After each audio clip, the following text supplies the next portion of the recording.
The year was 1985. The day was September 1st. Mother wanted a daughter, but she was blessed with a son. Father wanted to name me Clarence, but mother was looking for some inspiration on what to name me. Then all of a sudden, she could hear in the background, Adrian! That's it, Adrian. And from there, over the course of 29 years, yeah, 29, whew, long time. Over the course of 29 years, an incredible, crazy, up and down seesaw life journey would ensue. And here I am.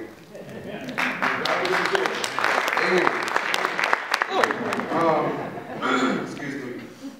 I am a believer in Jesus Christ. Praise God. My struggles are anger, doubt. I struggle with depression many times over the years.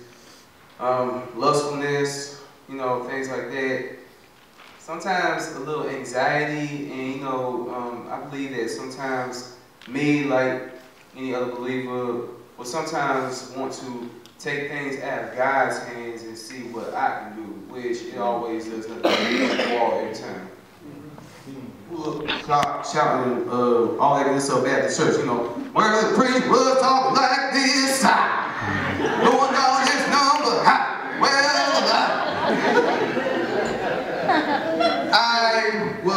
can you get an amen? Can I get an amen, church?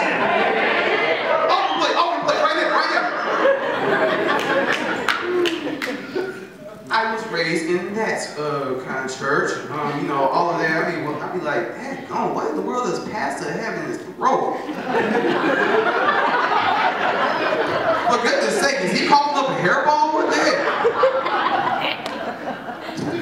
And on Sundays when we did not make it to church, my mom would always lead me and my cousin in Bible study. We would have Bible lessons. You know, we would go over the essentials pretty much, but the essentials. By show of hands, who in here knows the 23rd Psalm is John 3:16 by heart? The essentials, like I just said.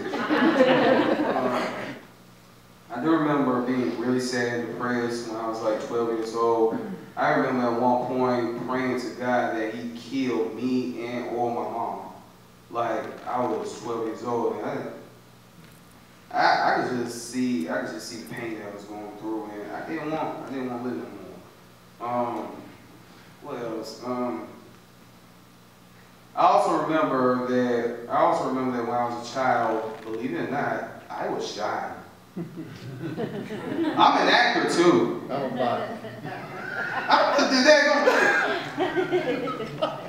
Tell Lord, I was shy, very shy. Like if you could show me a time machine and or a viewing globe or whatever, and said that a couple decades from then I'll be doing something like this, I would probably have Fred Seven going like, Elizabeth! Me speaking from people, you must be on something. I was listening all right. Number one, I remember, yo, I'm scared of the dark. I even remember getting to Ingles to get a drink of water, and they was like, we can call your mom, we can call your parents or something if you want to. And me and my stupid mind, I was like, no! I started this drink, I got finished. I'm gonna go! And I had 10 miles to go. And while I was walking, you know, it was getting later, it was getting darker, my crazy behind actually knocked on people's doors, looking for help. And finally, and you know, the fact that then nobody killed me, which they would have been within their rights to. I mean, if somebody would have knocked on my door late night, I probably would have killed them. I probably would have threw something at them. Be like, get away from my doorstep, shoot. But anyway, the fact that I didn't get killed or anything, or get beat up or anything, is a blessing. Someone had called the police on me, and after frisking me and stuff, seeing if I had anything on me, they gave me a ride home. And you know, just thinking about how I got through that, and it goes back to what I said earlier. You want to tell me that there's no God that can't get you out of sticky situations? The devil is alive. Now, So my mom said something to me that I remember. She was like, God really got you out of that. And I was like, yeah, definitely. I can't think of anything else. So after that, I got baptized. I joined the church choir. That's actually when I started, you know, gospel rapping. Which reminds you, we'll get into that later. Anyway, that's when I really wanted to get on fire for the Lord and stuff. That's when that zeal was coming. That's when I was reading my Bible more. But then all of a sudden, you know, crazy situations really started happening. You know, I started getting older. I started wondering, you know, me and my mom, it's hard for a woman to raise a man. So, of course, there's going to be some headbutting going on, you know, like 2 rings. And that's exactly what me and my mom was. So I fell into some depressed times and whatnot. Excuse me. And, you know, I would go up and down with the Lord over the course of a few years. You know, I would one second be like, I'm saved, I'm Jesus, I'm a Jesus guy. Next second I'd be like, I'm just sad, man, it's just, life sucks. So, then, I remember one night, I'll never forget this. One night, I was on the phone with a girl who I was messing with at the time, which I really had no business messing with. You know, unequally yoked to the purest, to the fullest actually. I was on the phone with the girl, and all of a sudden, her boyfriend came up, and it ended up being this really big argument. It was 12 o'clock at midnight, and it was crazy. There were so many F-bombs going on, and it was after they hung up. I just sat back and I said to myself, God, something's not right here. This ain't right. I need to clean this up. I need to get rid of this. I need to stop. And that's when that Sunday I decided to go to church and really, really get right. You know, stop walking my mom's walk. Stop, you know, twiddling all over the place and really get right, because, you know, God has looked out for me in the past. Why won't He continue to look out for me? I mean, sure, I should be dead now. You got what happened when I was 19, and you got the fact that I almost died when I was 6 weeks old.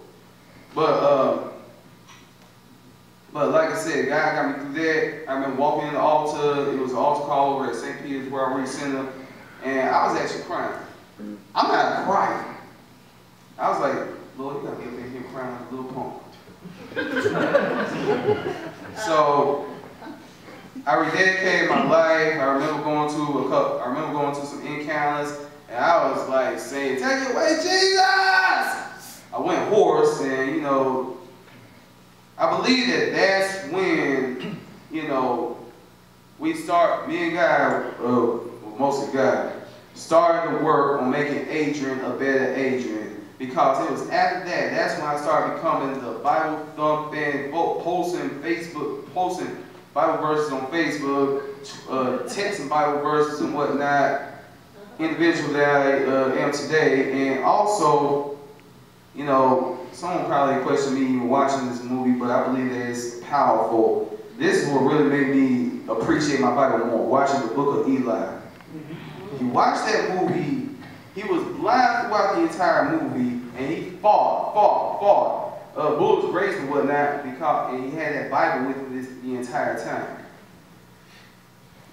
So that's when, does that answer the question, or did I just ramble on and on like? Spot on. Cool. You mentioned 3 things. When you went to the altar, you said you cried. You weren't crying. Exactly. So God kind of did something in you that day.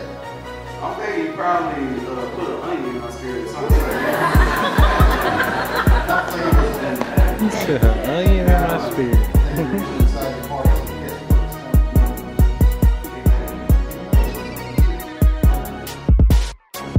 Life is really good, yo. Life is such a blessing. I cannot complain, yo. I am full of praise, yo. Life is really good, yo.